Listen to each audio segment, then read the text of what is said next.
बार ग्रामीण विकास के लिए बजट में 1,88,754 करोड़ रुपए का प्रावधान है। इसके पहले 1,77,000 करोड़ का बजट था।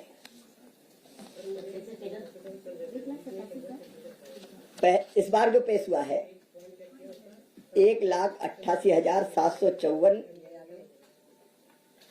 करोड़ 53 लाख रुपए का बजट। पिछले वर्ष था 1,77,000 करोड़ रुपए का बजट। इस बजट में मनरेगा के लिए 86,000 करोड़ रुपए का प्रावधान है, जो ग्रामीण मजदूरों को रोजगार देने का सबसे बड़ा साधन है।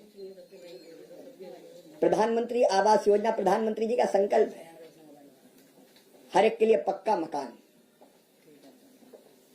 और गरीबों के पक्के घर बनाने के लिए इस साल बजट में 54,832 करोड़ रुपए का प्रावधान किया गया है, जो अब तक का सर्वाधिक है। आवास के अतिरिक्त ग्रामीण गरीबी दूर करने का सबसे सशक्त माध्यम है महिला सशक्तिकरण, और आजीविका मिशन के माध्यम से वो काम चल रहा है। 3 करोड़ लखपति दीदी में से 1,15,00,000 से ज्यादा दीदियां लखपति बन चुकी है। अब इसी काम को आगे बढ़ाने के लिए बजट में 19,005 करोड़ रुपए का प्रावधान किया गया है, और मुझे ये बताते हुए खुशी है कि अब एक स्टेप हम और आगे बढ़ने वाले गरीबी दूर करने के लिए, महिला सशक्तिकरण के लिए, महिलाओं की बहनों की गरीबी दूर करने के लिए। अब तक लखपति दीदी की कल्पना थी, कई काम बहुत महत्वपूर्ण करके वो आत्मनिर्भर हुई है, लेकिन अब स्वयं कोई बहन, महिला या उनका समूह अब बड़ी उद्यमी बने, इस दिशा में कदम उठाए जा रहे हैं। और इसके लिए हमारी कोशिश है गरीबी मुक्त भारत के लिए गरीबी मुक्त गांव।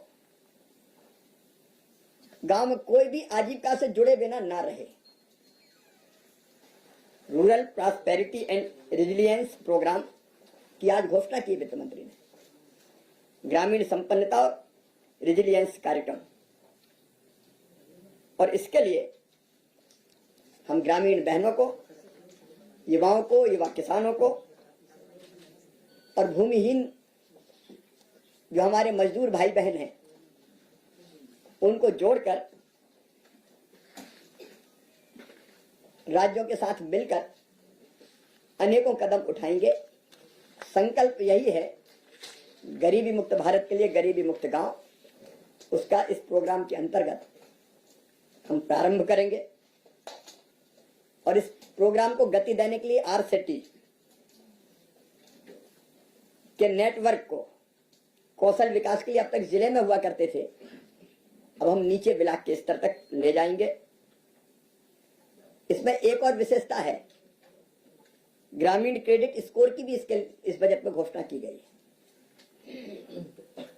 इस क्रेडिट स्कोर के कारण मान लीजिए सेल्फ हेल्प ग्रुप का या सेल्फ हेल्प ग्रुप से जुड़ी हुई बहनों का क्रेडिट स्कोर घोषित होता है तो उनको आसानी से और बड़ा लोन बैंकों से मिल सकेगा। इस बजट में प्रधानमंत्री ग्राम सड़क योजना में लगभग 19,000 करोड़ रुपए का प्रावधान किया गया है। मैं ये मानता हूं कि ग्रामीण भारत से गरीबी दूर करने के लिए यह बजट बहुत प्रभावी उपकरण सिद्ध होगा।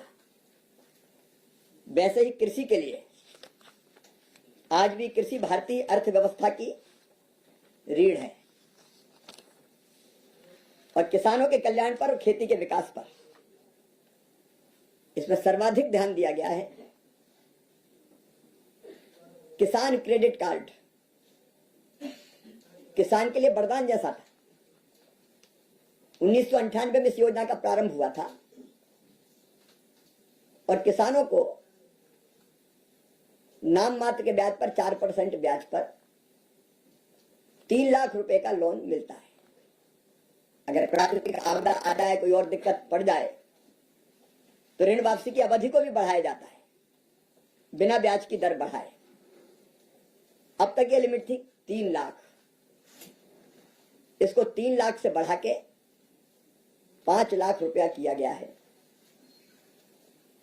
देखिए, कृषि विकास को बढ़ाने में, विकास दर को बढ़ाने में हार्टिकल्चर का बहुत बड़ा योगदान है।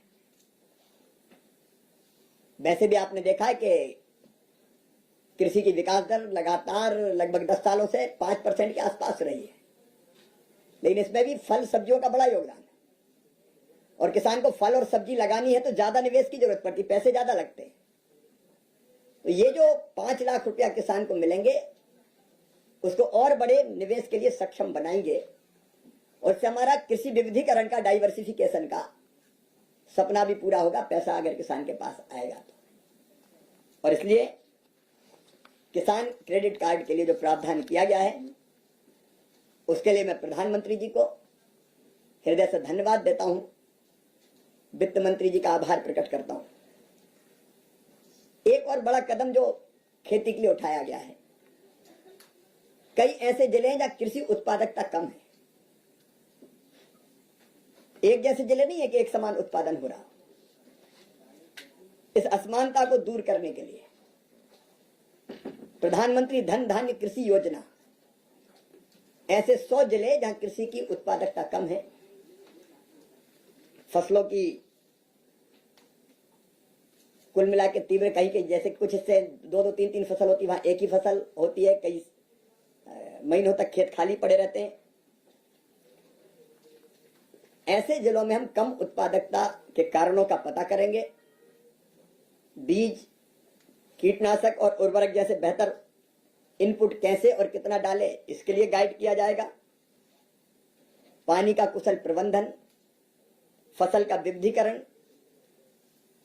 प्रोसेसिंग, फिर कोल्ड स्टोरेज और वेयरहाउस की चेन, ऐसे अनेकों, और वहां ऋण की उपलब्धि, क्योंकि ऋण भी ऐसे इलाकों में किसानों को कम मिलता है, क्रेडिट कार्ड हो या बाकी माध्यम से। तो ये योजना भी ऐसे जिलों में न केवल कृषि की उत्पादकता को बढ़ाएगी, बल्कि ऐसे जिलों में लगभग 1,70,00,000 किसान होंगे।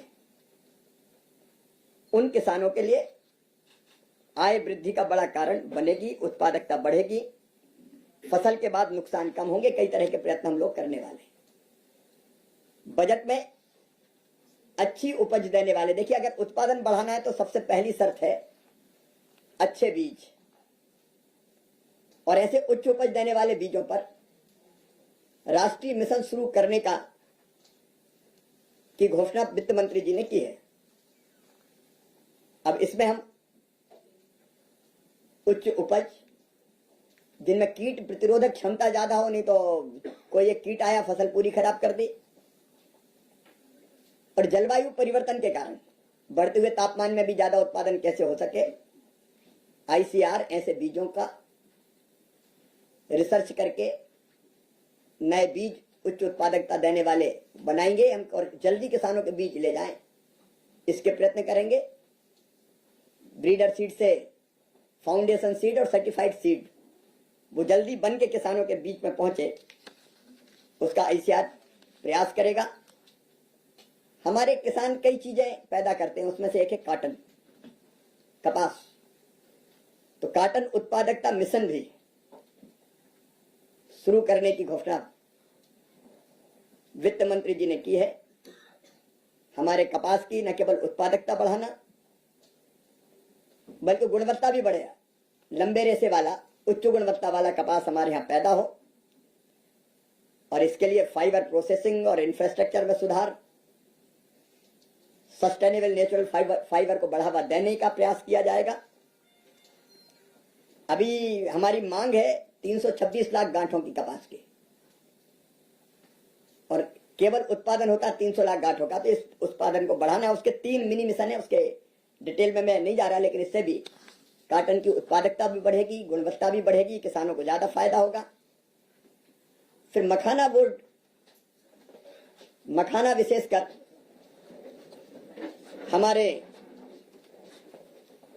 बिहार, उत्तर प्रदेश जैसे कई राज्यों में गरीब किसान,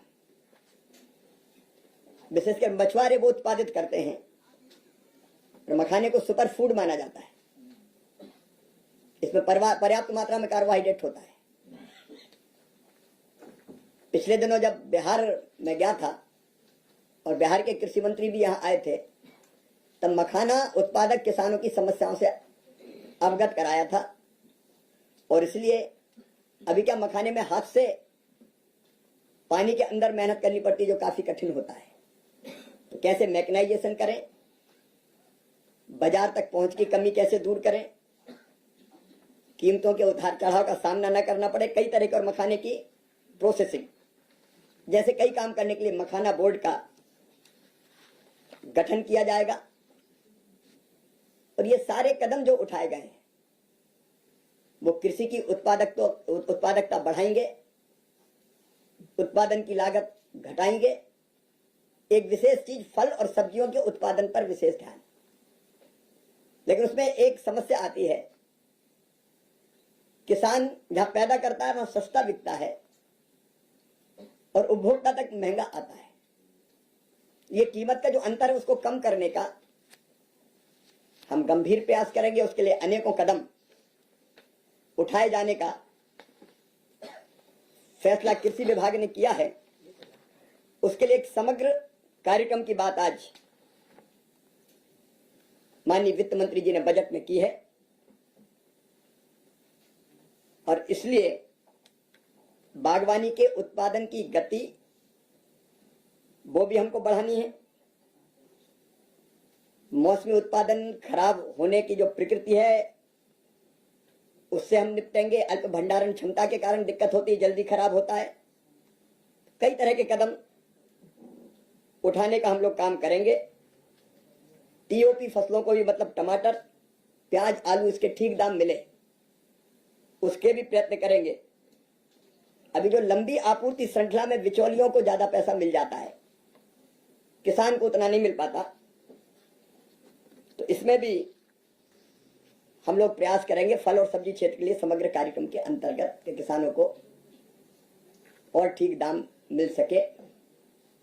ये सारे समग्र प्रयत्न हमारे कृषि के काम में लगे करोड़ों करोड़ किसानों की आय को बढ़ाएंगे। अभी पहले तिलहन मिशन हमने बनाया था, ऑयल सीड्स के उत्पादन में आत्मनिर्भरता प्राप्त करने के लिए। अब इस बार बजट में वित्त मंत्री जी ने दालों में आत्मनिर्भरता प्राप्त करने के लिए कदम उठाने का ऐलान किया है। दालों का वार्षिक उत्पादन पहले जब एक बार प्रयत्न किया था तब बढ़ा था, अभी भी बढ़ा है। 15-16 में 16.32 मिलियन टन था, वो बढ़ के 24.24 मिलियन टन हो गया है। लेकिन अभी भी हमको आयात करना पड़ता है, इंपोर्ट करना पड़ता है। और इसलिए इस मिशन के अंतर्गत